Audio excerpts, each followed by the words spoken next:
Assalamualaikum warahmatullahi wabarakatuh. Selamat pagi anak-anakku sekalian.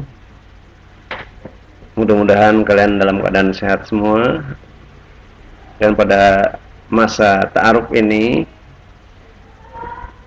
perlu kamu sadari bahwa kamu sudah menjadi siswa di Madrasah Sanawiyah Speak.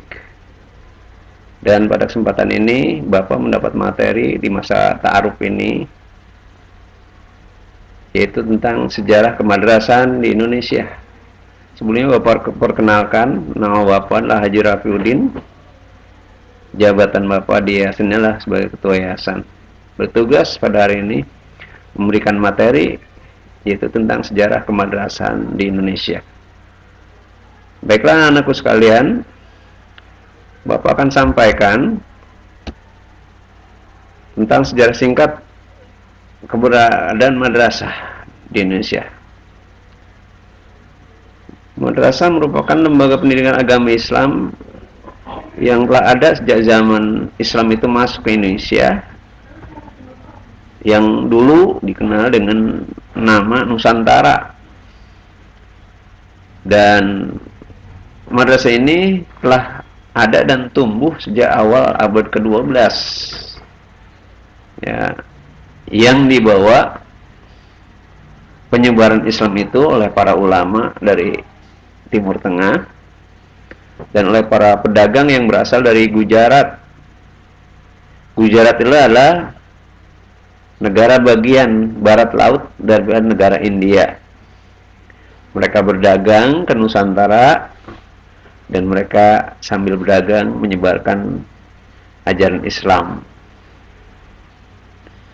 Anakku sekalian, kata madrasah berasal dari bahasa Arab yang sekarang menjadi bahasa baku bahasa Indonesia, di mana madrasah berarti sekolah. Madrasah adalah lembaga pendidikan formal atau lembaga pendidikan resmi yang telah mendapat legalisasi atau pengakuan dari pemerintah Republik Indonesia sejak pemerintahan Indonesia berdiri, yaitu pada tanggal 17 Agustus 1945.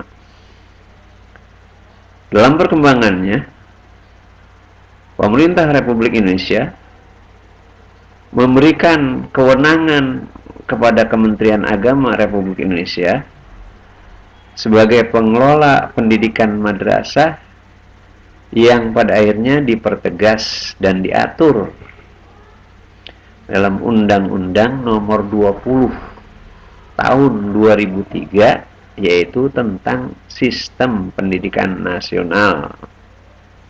Pengaturannya diatur dalam bab 4, yaitu pasal 15, pasal 16, pasal 17, pasal 18, pasal 19, dan pasal 30.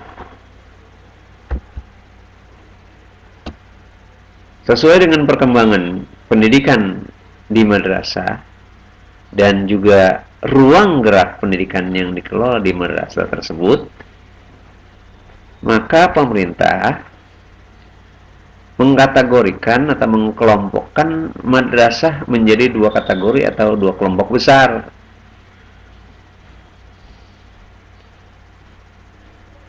Madrasah yang hanya menyelenggarakan pendidikan agama Islam disebut dengan madrasah diniyah.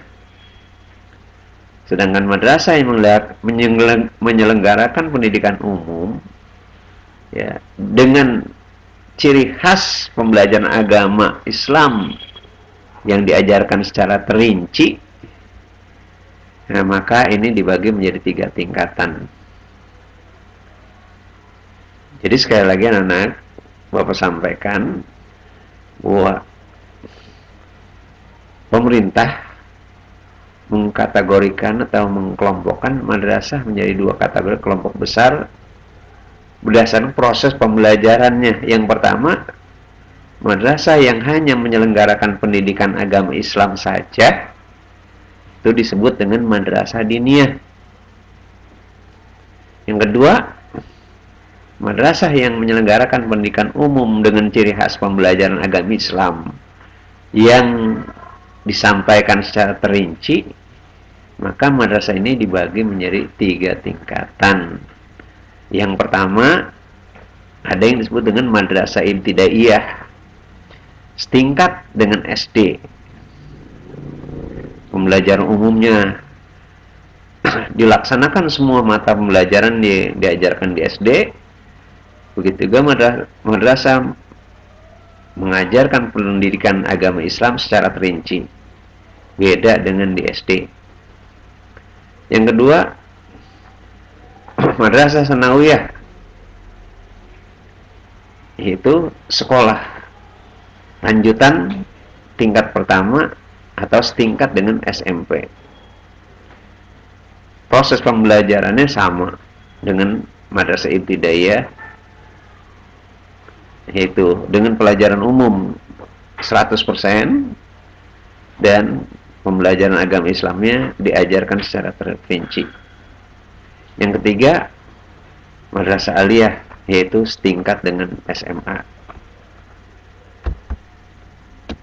Anak-anakku sekalian, keciri khasan madrasah sebagai bagian dari sekolah umum, di mana mata pelajaran agama Islam secara spesifik atau secara terinci diajarkan, maka bidang pembelajaran agama Islam itu dibagi menjadi 5 mata pelajaran yang diajarkan di madrasah.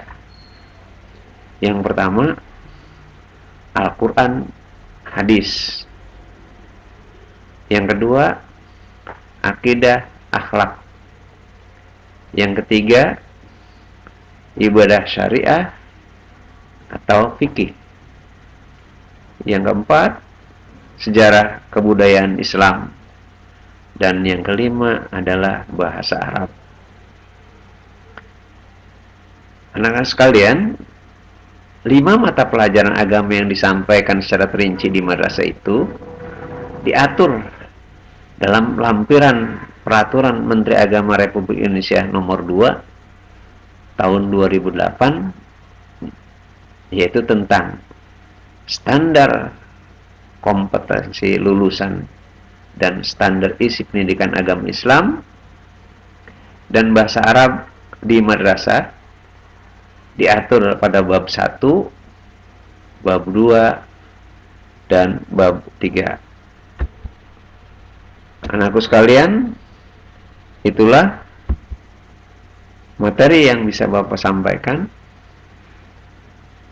dan kaitannya dengan sekarang kamu belajar di madrasah sanawiyah, maka berarti kamu memperoleh keberuntungan dibanding kamu belajar di SMP, karena kamu mendapat pelajaran full dari pelajaran umum 100% sebagian diajarkan di SMP, tetapi keuntungan kamu bisa lebih belajar secara mendetail atau secara terinci. Pelajaran agama di madrasah sanawiyah ini mencakup 5 pelajaran agama yang tadi Bapak sebutkan, yaitu Al-Quran, hadis, akidah, akhlak, ibadah syariah atau fikih, sejarah kebudayaan Islam, dan bahasa Arab. Mudah-mudahan anak-anakku sekalian bisa belajar di madrasah dan bisa mencernanya dengan mudah setelah menjadi anak-anak cendekiawan yang islami kelak. Itulah yang bisa Bapak sampaikan, dan dari apa yang Bapak sampaikan ini nanti akan Bapak kirim materi yang Bapak sampaikan tadi, dan Bapak kirimkan pula ya kuis yang harus kamu jawab dari apa yang Bapak sampaikan. Sekian, kurang lebih mohon maaf. Assalamualaikum warahmatullahi wabarakatuh. Dobi Emil? Ya?